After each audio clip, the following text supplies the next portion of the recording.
Hi guys, Mr. Jaeger here, and welcome back to Star Citizen for its Alien Day. This is a little late coming out, I apologise. I said into the community feed as to why it's out, but it's out, we're here, and we're doing it, huzzay. So, what is today? Well, today, or yesterday at the time of this recording, or whatever, is the day of the sci-fi ships. This is the day where everyone gets to look at the weirder side of Star Citizen's vessels, the ones that weren't designed by humans or were designed by humans to try and mimic aliens, and ogle at their wonders and figure out what kind of things are new for us. But today we're going to be having a bit of a look at them. I'm not going to lie, today and tomorrow, or today and today, technically speaking, but you know what I mean, are my least favourite days, because today, or the Xeno Day, is one of them, and then almost immediately afterwards, it is Origin Jumpworks Day. So, those are two particular groups of ships I am not that fussed over. But, in the determination to try and be as objective as possible, I'm going to try and do a bit of research into each of the ships, and try and give you a balanced and fair perspective on them. So without further ado, what we're going to do is we're going to talk about how we're going to get through. So basically, we're going to do a nice little 360 circle, go down into the holodecks to finish off. So without further ado, let's get started on the Vanduul Blade. Yes, this is the Vanduul Blade, the ship which is mimicking a Vanduul clan's ship, carrier-borne aircraft. The Vanduul, if you've not played Star Citizen or are new to it, are an alien race of creatures that are immensely hostile to the UEE. They are disgusting alien vermin who are attacking innocent civilians and are doing whatever they can to make everyone's lives a bit of a living hell. Their vessels are different looking. This was to be honest with you, this is the newer edition of the Blade. There were older editions that were made, but in recent patches, Cloud Imperium have kind of updated the feel of the alien ships to become, or to look a little bit more alien in nature, and you can definitely tell this is one of those things. So how you get into the ship is into the pilot seat from this little back area here. So the way the Vanduul ship works is it kind of scoops you up and it kind of injects you into the cockpit.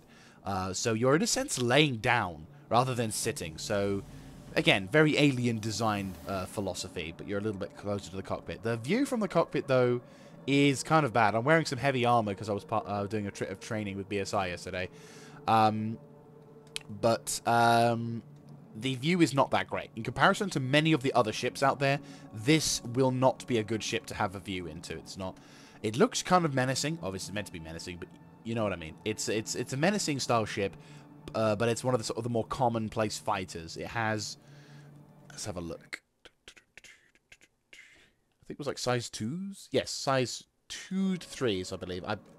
Should be size. I'm thinking size 2s, judging from the. I think maybe some 2 size 2s on the side wings, and 2 size 3s right next to it. So it's got some potential to be pretty nasty in terms of firepower, but this is more of a carrier-based ship anyway. So it is definitely a foe to be reckoned with. And I'm not gonna lie, in terms of alien ships, this is a nice alien ship. I'd like to fight this alien ship someday. Like, I can't wait to engage the Vanduul in space.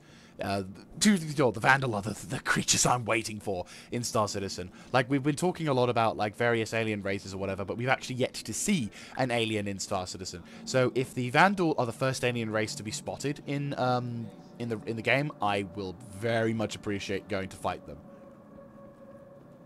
So, moving on to the second kookiest ship, and arguably, in my opinion, by the way, I'm going to say right now, all I am saying in regards to what I particularly feel about them is my opinion, and of course you guys may vary.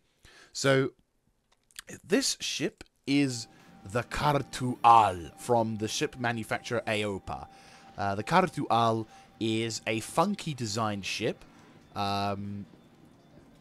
from the Xian creatures, which is another race of creatures that are they're not hostile to the humans, but they are not friends with them. Like, they're in different borderline negative terms. They're very religious, they're very sort of traditional, and they don't really like dealing with humans, but they realize also humans are pretty potent as well. So yeah, but the Kartual is a single-seater fighter. Again, it's a light fighter, size 2s on the side, and I think there's some missiles and stuff. But the way this particular ship works is when you start it up, you take off, and then when you remove the landing gear, it kind of turns into a B-wing, and it sort of goes into a more of a vertical style ship design. I am not a huge fan of this ship. It looks very ugly in my opinion, and the cockpit is also incredibly weird. So you get into this disc style thing. There you go. And then you get sent into the ship, and then you move around with these little ball-like devices, and I won't lie, the view from the cockpit, even if it's in docked formation, obviously that will be down, so you'll have a pretty damn good vertical.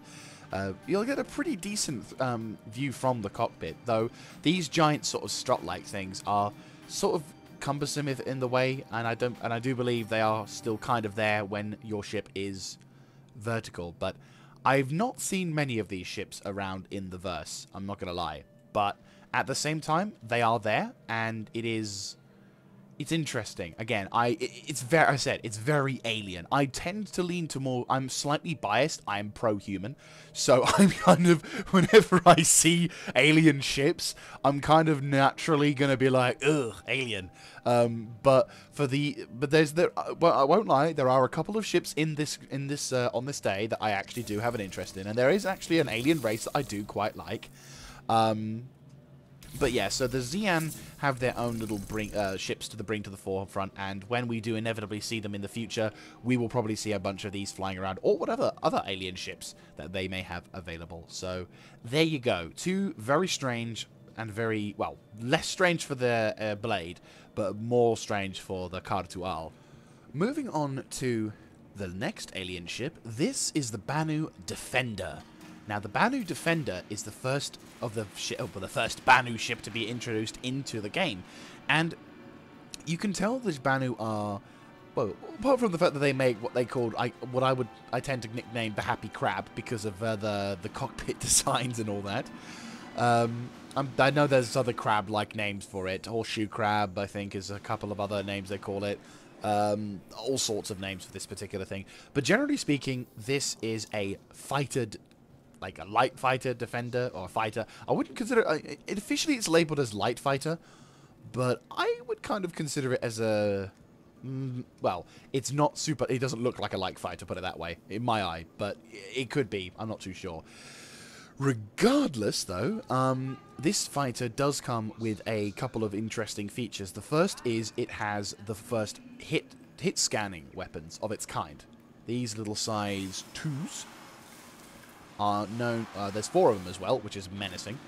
Basically, if those who don't know what the difference between hit scanning and projectile is, projectile weapons is you fire the weapon, you press the trigger, something comes out, and then it takes time for the projectile of whatever kind, can be ballistic or a laser, to take from to go from A to B.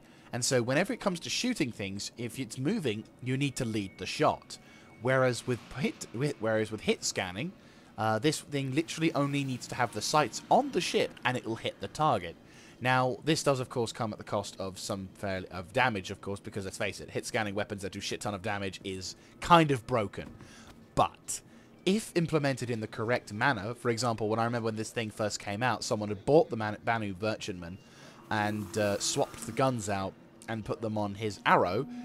That was dangerous and completely terrifying because that arrow proceeded to wreck me so fast I couldn't believe it. So in the hands of an experienced player, Banu Merchantman weapons, I mean any weapon is dangerous in the hands of a good player, but in this case it's even more so. So what is the other funky feature about this ship? Well, let's get inside and show you. So you get into the ship from the front. It has a very weird kind of alien vibe to it. You also kind of feel that you're in an alien ship. You instantly feel that you're in an alien ship, and almost you're inside a living creature because of the way that the Banu have designed this thing. Now, bearing in mind, this is a design fit for humans. So this ship is built with the intention of being okay for humans to travel in. And yeah, I don't want to know what happens to a ship, what you're going to be like in a ship that isn't fit for humans. But this one is fairly okay. It's understandable for humans. But anyway, so apart from the funky nature of the internals, what exactly is the other quirky feature of this ship? Well, it's basically, go over here, it's the ability to get into one pilot seat and fly the ship no problem. And if you activate the ship, the MFDs are to your front. This one, the systems inside, the MFDs are actually all in front of you and are all within your view sight view range, which in my opinion is quite important when it comes to ship's designs, because if you're not utilizing a track IR system, or you're not that fussed over such a thing as track IR, if you don't really want to worry about that sort of stuff, or it makes you motion sick, being able to have your MFDs right in front of you without you having to look is a big thumbs up. So you can muck around with this ship and fly on this side. A bit of a long time getting in and out of the chairs, I'll be honest with you, but they're slower on other human designed vessels, so I can't complain. But you'll actually find that the exact same thing is available on the other side, which means you can choose, if you're flying on your own, you can choose your cockpit, which is a rare opportunity in this particular thing. In terms of view, you've only got like a one strut, which is on the top of your... In terms of view for the front section, it looks pretty good. The strut on top is not that big, so it's not too bad. And yeah, it's not a bad looking design. It's a fairly, as I said, it's designed for humans in mind, so it's obviously going to have a few more familiar things to it. But there you go. So the Banu Merchantman, it does have some missiles, only size 2 though. It's 4 of them, but still, only size 2s. I mean, don't get me wrong, size 2s are still quite menacing, but I kind of feel that you kind of have to go mad with missiles in order to make any major factors to it. So, the Banu Merchantman, Merchantman. I keep wanting to call it Merchantman. It's, well, truth be told, there isn't one available to show today, which is a bit of a shame. I'll just break the news to you now, which, again, I am kind of disappointed about, not going to lie, but that's just going to have to be how it's going to be. I'm disappointed, though. I was kind of hoping we could see a Banu Merchantman, because that's the big tota for the Banu. That one is their large trading vessel, which has the potential to do pretty damn good in terms of not only cargo transportation, but also making its presence known as an alien vessel. But alas, we are not to see it today, and to prove the fact, yep, no sign of it on the holodecks either, which is a bit of a shame. So, on to the Knoxes. So, going on to the Knox, and as you can see, these are the Knoxes. There's not really a lot to talk about when it comes to these particular ships. I say ships, hoverbikes. Apparently, at the moment, I didn't know this until after I'd filmed Drake Interplanetary, but apparently, the hoverbikes at the moment aren't doing too well. There's some kind of feature on them that isn't so great. Like, apparently they can, like, plummet to the ground now, or something along those lines. I am not much of a hoverbike enthusiast, though. I may have mentioned on Drake Day. I'm more favoring the ground-based vehicles, such as Tumbril Cyclone, or the Ranger, or a whole bunch of other more... I prefer ground-based transportation rather than hoverbike transportation, but I won't lie, these things are pretty menacing. I do like the Dragonfly. If I had to pick between the Knox and the Dragonfly, I would pick the Dragonfly for one of two reasons. Well, two reasons. The first is the Dragonfly is much more smooth in terms of learning how to fly a hoverbike. It's a lot more forgiving, and if you're not too familiar with hoverbikes, you won't die immediately, whereas this one requires an experienced rider in order to be able to utilize the hoverbike system. The second reason is the firepower. The firepower on the Drake is bigger and better than that of the size 1 repeaters that this particular hoverbike takes.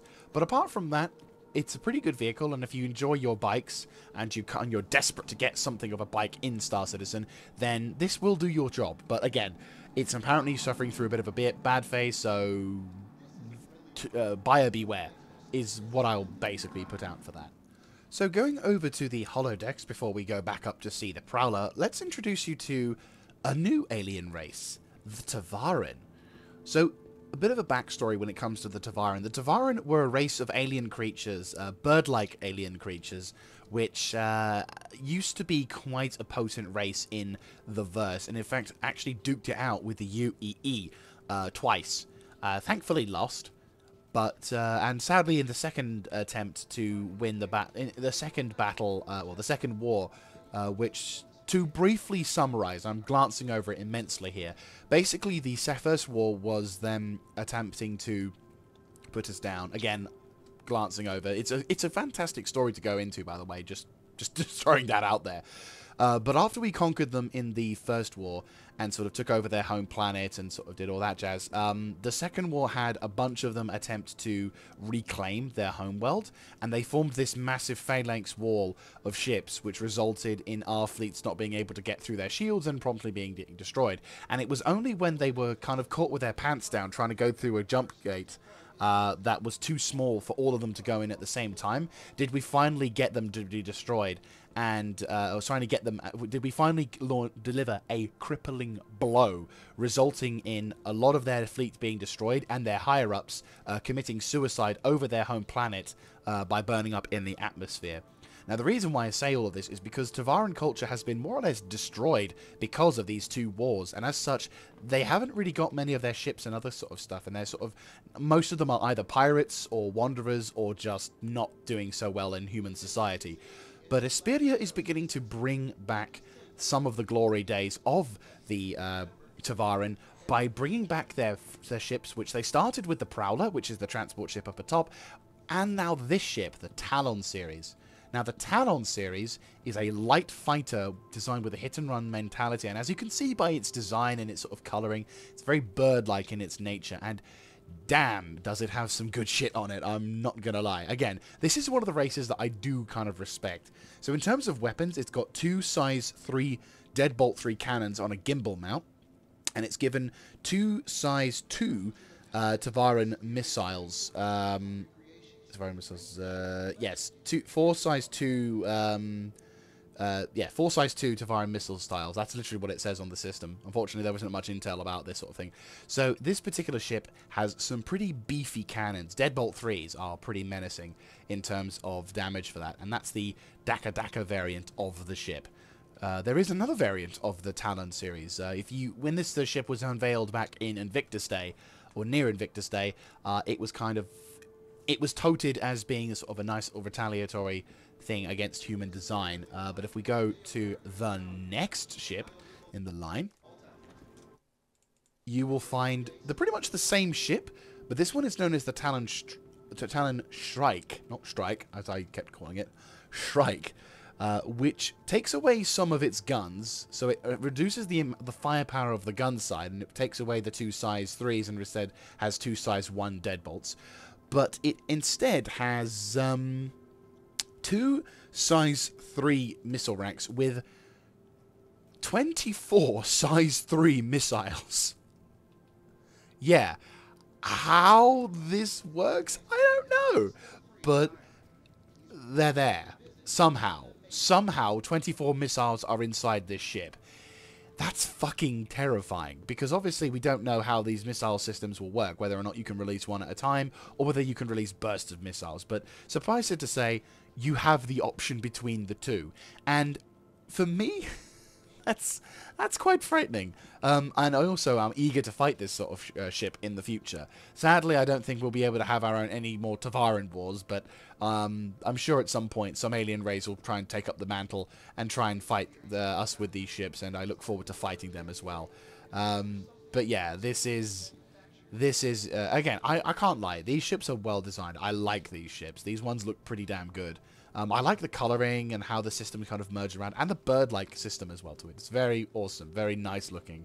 And I look forward to seeing the Tavaran in-game, because they are a race, again, I respect them as a race. The Tavaran race are traditional, they worship a sort of Bushido warlike system towards it. So they're very honor-bound, they're very duty and all that jazz. So you find yourself, they're very much... again, their culture brought them into that. Nowadays, of course, with after the Tavaran Wars, they're a lot more scattered and probably a lot more they have sort of similar things, but they are beginning to integrate themselves into human society, and in fact rise to prominence. One of them, in fact, became a senator almost. Senator. So it's good that they're kind of reintroducing themselves to become back into it. And one of the transitionalists' policies is the integration of the Tavaran into more human roles to try and, give them a decent chance of living. But that's a topic for another day. Today, though, we're going to be looking at this little beast, the Prowler. And because this ship has such a presence in the stadium area, I'm actually going to take this thing out for a bit of a spin just to showcase the features and functionality of this particular ship in-game. And so here we are with the Xperia Prowler. Now, I decided to take this vessel out of the IAE Expo because, unfortunately... Oh, by the way, there is sound. Anyway, so just to iterate, the reason why I took this ship out of the Expo Center is because the way this ship works, it works a lot better if you try and rent it and fly around with it. Again, the whole point of the IAE is to get people to look at is to sort of get the ships to rent them and to see if they want to have them, which is a fair point. But this is the ship is kind of the main reason why you want to rent this thing, because it is a pretty damn good ship, but you don't really get to see much of its stuff until you take it out for a spin.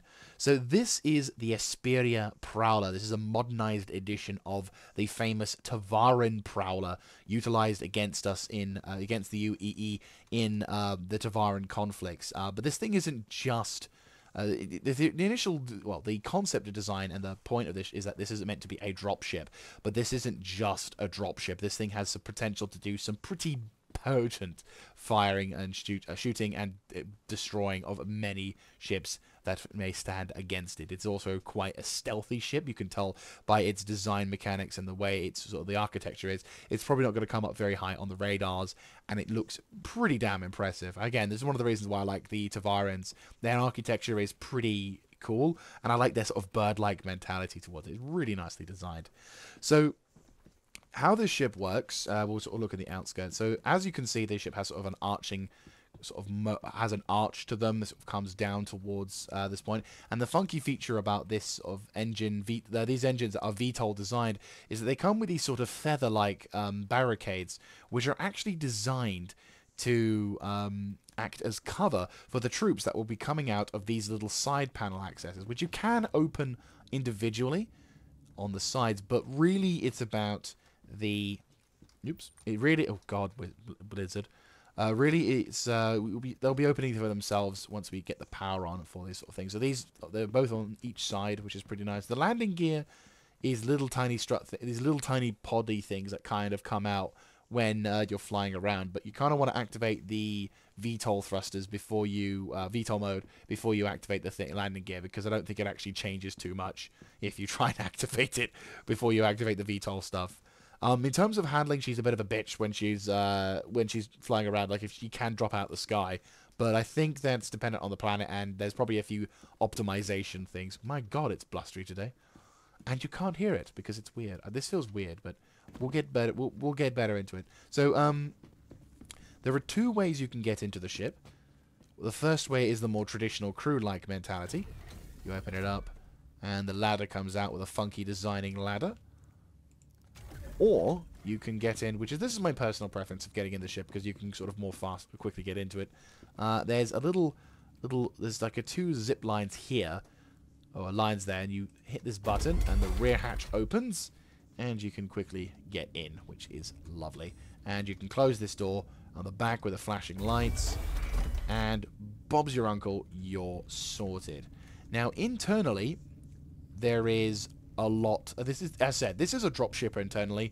The intended design is that it is a dropship. So as you can see, you can fit a lot of dudes in here. I'm thinking 1, 2, 3, 4, 5, 4, 6, 8, 10, 12, 13, 14, 15, 16. So you can fit up to 16 dudes in this entire ship.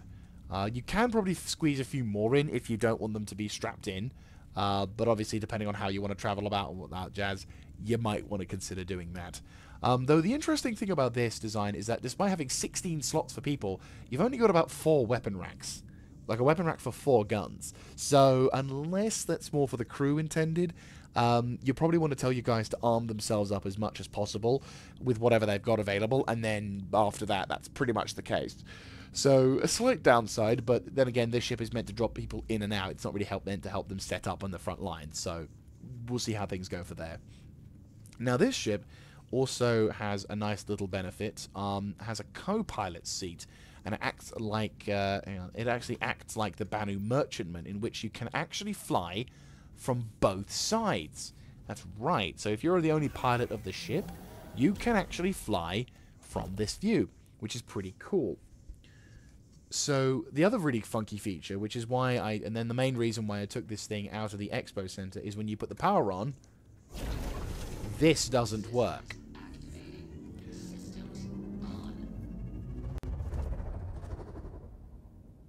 There you go. So as you can see, you get a pretty okay view of...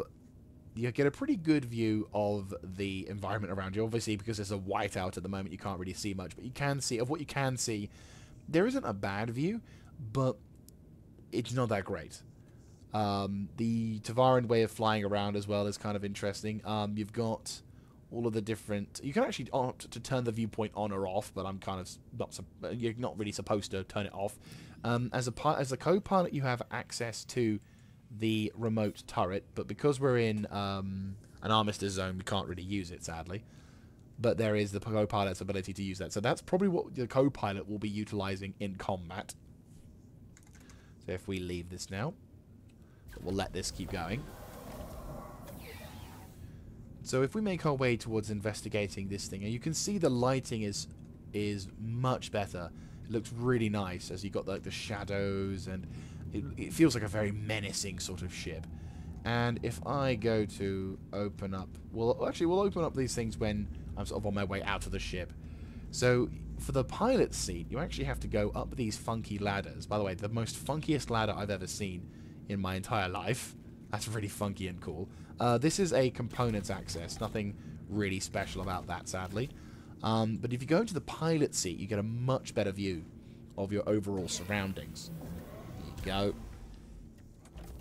And again, unfortunately, because of the whiteout, you can't really see too much. But as you can see, there is a little bit better view room, but it's also very much protected because it's on a viewpoint system. But as you can see, it's very nice. It looks... Oh, there we go. There's a little bit of... There's a bit of a clear. There you go. Ah, oh, just in time, eh? So you can see this sort of area is all nice, and your field of view is pretty good for what it's worth. Definitely good for your field of view. What I'm going to do also is I'm going to open up the... You can also access the remote turret if you want, but what we're going to do instead is we're going to open up all the exteriors.